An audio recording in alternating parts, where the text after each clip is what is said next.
Halo para calon guru hebat, selamat datang ya. Hari ini kita bakal ngebahas sesuatu yang super penting, yaitu ngisi toolkit atau kotak peralatan yang wajib kalian punya pas ngajar nanti. Yup, kita bakal bedah tuntas teori-teori belajar. Ini nih kuncinya, biar kita ngerti gimana sih cara murid-murid kita berpikir, belajar, dan tumbuh. Oke, coba deh bayangin, hari pertama kalian ngajar. Di kelas itu, ada murid yang modelnya harus praktek langsung baru ngerti. Ada lagi yang cukup dengerin penjelasan aja udah paham. Terus ada juga yang harus lihat gambar atau diagram biar klik. Nah, pertanyaannya, gimana caranya kita bisa menjangkau mereka semua, biar nggak ada yang ketinggalan gitu? Ini tantangan beneran kan?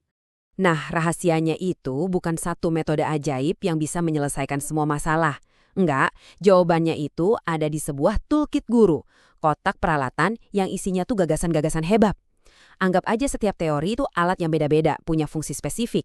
Tugas kita ya jadi masternya, yang tahu kapan harus pakai palu, kapan harus pakai obeng. Oke, ini dia nih isi toolkit kita hari ini. Kita bakal bedah satu-satu ya. Mulai dari behaviorisme, soal stimulus dan respon. Terus kognitivisme, ngintip cara otak bekerja. Lanjut ke konstruktivisme, pas siswa jadi pembangun ilmunya sendiri.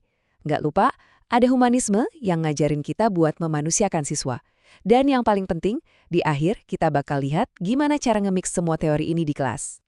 Oke, kita ambil alat pertama dari toolkit kita, behaviorism. Ini ibaratnya palu sama paku. Alat paling dasar buat ngebentuk kebiasaan dan perilaku yang kelihatan mata. Simple, tapi jangan salah, kekuatannya luar biasa. Intinya gini, behaviorisme itu fokusnya ke hal-hal yang bisa kita lihat. Teori ini nggak terlalu pusing sama apa yang ada di pikiran siswa. Yang penting itu ada stimulus atau rangsangan dan ada respon atau tanggapan. Contoh gampangnya, guru kasih pertanyaan, itu stimulus. Murid menjawab, itu respon. Belajar itu ya proses ngebentuk hubungan yang pas antara dua hal ini. Dan sadar nggak sadar, ini tuh sering banget kita lihat di kelas. Kalian pernah disuruh ngerjain latihan soal berulang-ulang? Nah, itu behaviorisme. Tujuannya buat ngebentuk kebiasaan. Atau dapat stiker bintang karena jawabannya benar. Itu namanya penguatan positif, biar kita makin semangat ngulangin perilaku yang bagus. Makanya, teori ini ampuh banget buat hal-hal yang sifatnya hafalan, kayak perkalian atau keterampilan dasar lainnya. Oke, alat pertama udah. Sekarang kita ganti alat ya. Kalau tadi behaviorism itu ngelihatnya dari luar, sekarang kognitivisme ngajak kita masuk ke dalam kepala anak. Kita mau lihat, gimana sih sebenarnya proses berpikir mereka itu? Nah, kognitivisme ini kayak bilang, tunggu dulu, belajar itu nggak sesimpel stimulus respon loh. Teori ini bilang kalau belajar itu proses aktif di dalam otak. Gimana informasi masuk, diolah, disimpan, terus dipakai lagi buat mecahin masalah. Jadi siswa itu bukan cuma penerima pasif, tapi mereka itu prosesor informasi yang aktif banget. Nah, di dunia kognitivisme ini ada dua tokoh kunci. Pertama, Jean Piaget. Dia fokus banget sama tahapan perkembangan anak yang urut. Jadi menurut dia, cara ngajar harus disesuaiin sama umur dan tahap berpikir si anak. Terus yang kedua, ada Jerome Bruner. Dia lebih fokus ke gimana pengetahuan itu disajikan atau direpresentasikan. Bruner ini yang terkenal banget sama idenya tentang discovery learning, di mana siswa didorong buat nemuin sendiri konsepnya. Nah, ini nih 3 tahap keren dari Bruner. Coba perhatiin ya. Pertama, tahap enaktif. Ini pas anak belajar lewat benda nyata. Bener-bener megang balok buat ngitung misalnya. Kalau udah, naik ke tahap kedua, ikonik. Di sini mereka belajar lewat gambar atau visual. Kayak lihat gambar 3 apel ditambah 2 apel. Puncaknya, tahap ketiga, yaitu simbolik. Di sini mereka udah bisa paham pakai simbol abstrak. Kayak persamaan matematika, 3 tambah 2 sama dengan 5, tanpa perlu lihat bendanya lagi. Keren kan perjalanannya? Dari yang konkret ke abstrak. Lanjut ke alat ketiga, konstruktivisme. Teori ini, wah bener-bener ngejungkir balikin peran siswa. Di sini, siswa bukan lagi wadah yang diisi pengetahuan, tapi mereka adalah pembangun pengetahuannya sendiri. Jadi, ide utamanya simpel banget. Pengetahuan itu nggak bisa ditransfer gitu aja dari guru ke murid. Nggak bisa.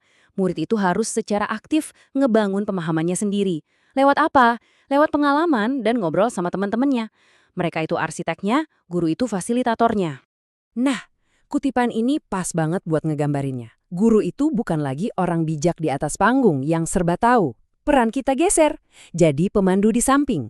Kita nemenin mereka, ngasih arahan pas mereka butuh, tapi kita biarin mereka yang membangun. Beda banget kan? Terus, di kelas gimana praktiknya?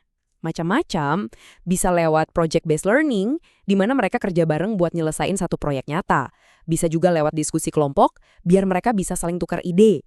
Nah, ada juga istilah keren namanya scaffolding. Ini ibaratnya guru ngasih bantuan di awal, kayak kerangka bangunan, terus pelan-pelan bantuannya dilepas seiring mereka makin mandiri. Tujuannya ya biar mereka bisa berdiri sendiri. Oke, alat terakhir dan menurut saya ini jiwanya dari toolkit kita, humanisme. Ini yang ngingetin kita bahwa di balik seragam sekolah, murid-murid kita itu manusia, punya perasaan, punya potensi, punya keunikan. Tujuan utamanya itu memanusiakan manusia. Simple, tapi dalam banget artinya. Teori ini percaya gimana anak mau belajar dengan baik kalau dia merasa takut, nggak nyaman, atau nggak dihargai. Jadi sebelum kita ngomongin soal akademik, kebutuhan emosional dan sosial mereka harus terpenuhi dulu. Baru deh, motivasi buat belajar itu bakal muncul dari dalam diri mereka sendiri. Praktiknya di kelas, ya dengan menciptakan suasana yang aman dan nyaman. Kelas di mana nggak ada yang takut salah, di mana semua pendapat dihargai, guru jadi fasilitator yang penuh empati.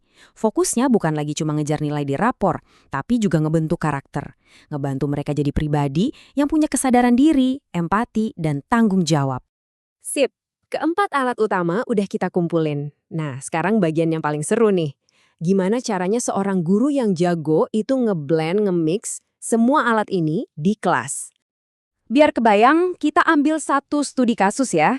Misalnya kita mau ngajar topik sistem pencernaan ke anak SD. Kira-kira gimana kita bisa pakai semua teori yang udah kita bahas tadi?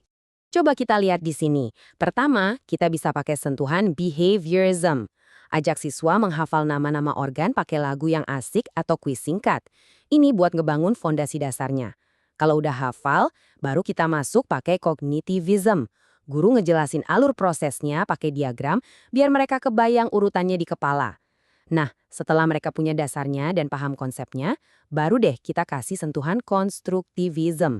Ajak mereka kerja kelompok, bikin model 3 dimensi sistem pencernaan dari barang bekas. Di sini, mereka benar-benar mengalami dan membangun pemahaman mereka sendiri. Jadi, apa intinya? Guru yang hebat itu bukan yang fanatik sama satu teori aja. Bukan. Guru yang hebat itu kayak seorang seniman. Dia tahu kapan harus pakai kuas yang mana. Dia bisa secara fleksibel milih dan ngombinasiin alat yang pas buat tujuan yang pas, dan tentunya buat murid yang pas di hadapannya. Nah, sekarang giliran kalian. Setelah kita bongkar toolkits ini bareng-bareng, kira-kira alat mana nih yang paling bikin kalian penasaran dan pengen kalian asah duluan? Apakah seni repetisi dari behaviorisme? Atau cara memetakan pikiran ala kognitivisme? Mungkin jadi fasilitator hebat ala konstruktivisme? Atau justru menciptakan kelas yang hangat dengan humanisme?